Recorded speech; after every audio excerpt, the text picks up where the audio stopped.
So here we'll take a look at problem number 1 from the 2011 AP Calc AB exam. And this is definitely a calculator problem.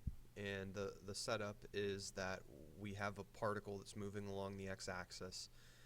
We don't know what the position formula for this object is, but the velocity function for this object at any time t is given by this. And then the acceleration would be the derivative of velocity, which they've actually also provided us with in this case. They do give us the initial position of the object. When t is equal to 0, the x-coordinate of the object is 2. And then in part A, they want to know whether or not the speed of the particle is increasing or decreasing at 5.5.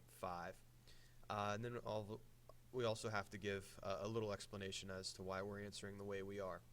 Now, the common mistake made with questions about speed is that people just look at velocity and nothing else. But if you want to say something about the speed of an object, you have to not only know the velocity of the object, but you also have to know what direction velocity is moving. Is velocity increasing?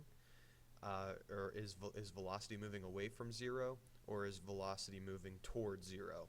Because really, the best way to think about speed would be the way that I have it stated down here. Speed is the absolute value of velocity. So what I went ahead and did is I computed the velocity of the object at 5.5. So I just put 5.5 into the velocity function.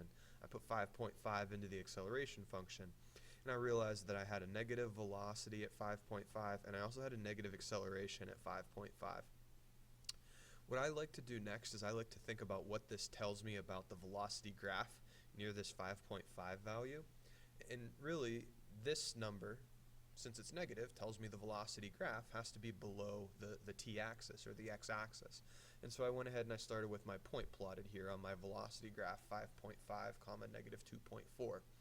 And then since acceleration is the derivative of velocity, and graphically a derivative is going to represent the slope of a tangent line, I knew that the slope of my tangent line up against this little piece of the curve had to be negative when t was 5.5. Just because this not only corresponds to the object's acceleration, it also corresponds to the slope of the velocity graph at this 5.5 value. So if I draw this little piece of the velocity graph in, I can see pretty obviously that my velocity is moving further away from 0. My velocity is becoming more and more negative, and since speed is the absolute value of velocity, my speed is actually increasing.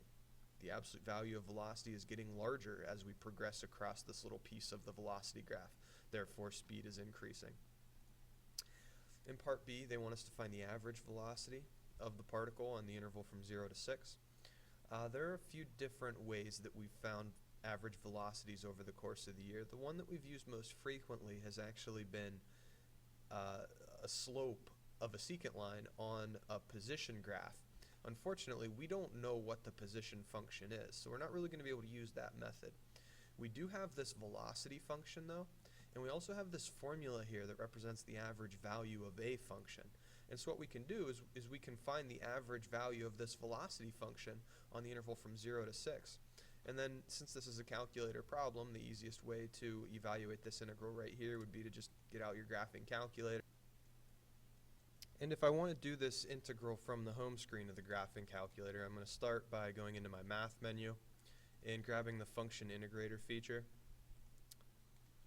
And I need to carefully get my velocity function in first.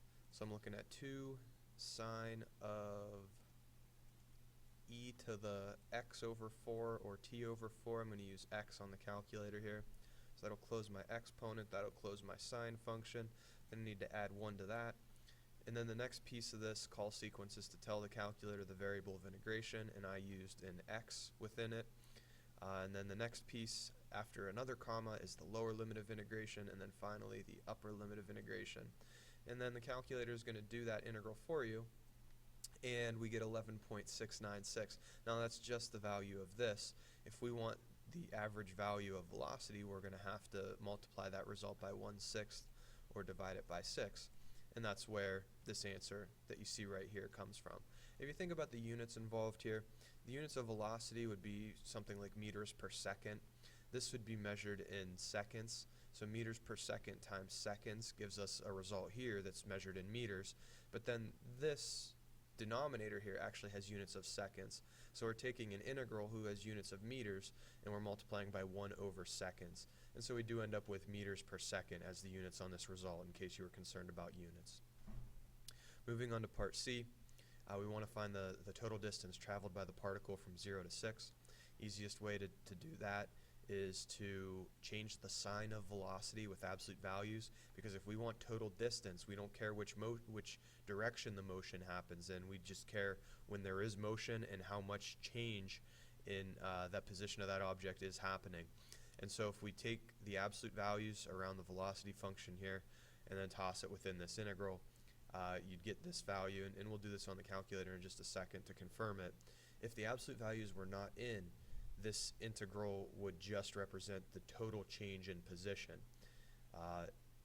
It would take into account intervals where the velocity is negative as negative area, since an integral without the absolute values would just correspond to signed area.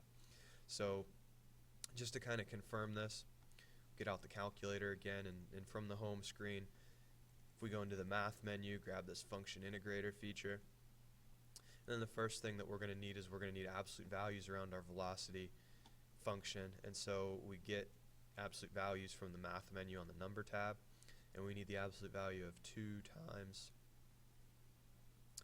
the sine of e to the x over 4.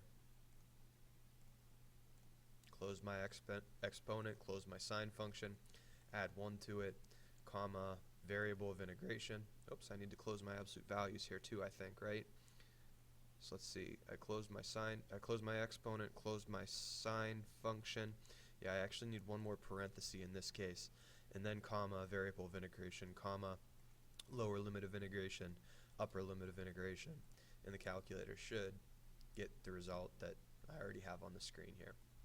So not too bad if the calculator's in play and you're careful when you're typing everything in. And the last part of this wants to know where the position of where the particle changes directions. Now, if you had the position graph, you could kind of look at slopes of the tangent lines on that graph to determine that, because the object is either going to be moving in the positive x direction or the negative x direction. So if we had the position graph, we'd have one method we could use. We don't really have access to that here, though. What we're going to have to rely on is we're going to have to rely on the velocity graph and realize that when velocity is positive, the object is moving to the right, and when velocity is negative, the object's moving to the left. So if you graph the velocity function, you see that on the first portion of the interval, the velocity is positive, and then on the rest of the interval from 0 to 6, so I have a little bit more of the graph than what I need here, but 6 would be right here. So in this portion of the graph, the velocity is definitely negative. So the change in direction happens at this x-intercept, or at this 0, and if you use the calculator to find it, it happens at 5.195.